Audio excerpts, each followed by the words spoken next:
Aqui eu tenho um PEUGEOT Expert. Deixe-me mostrar como alterar o volume da voz neste carro. Então, para começar, vamos usar o botão de música para abrir o rádio ou algum outro tipo de música. Depois, tudo o que você precisa fazer é usar a lista suspensa. Então, vamos selecionar aqui Opções. Em Opções, tudo o que você precisa fazer é selecionar as configurações de áudio. Deixe-me clicar aqui. Se você tocar em Configurações de Áudio, terá acesso a este menu. Agora, tudo o que você precisa fazer é selecionar aqui a opção Voz, e agora você pode alterar o volume da voz. O nível do volume da voz se aplica à leitura de mensagens.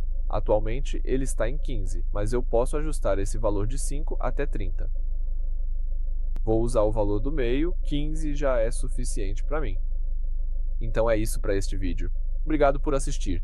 Por favor, inscreva-se no nosso canal e deixe seu like. É isso aí.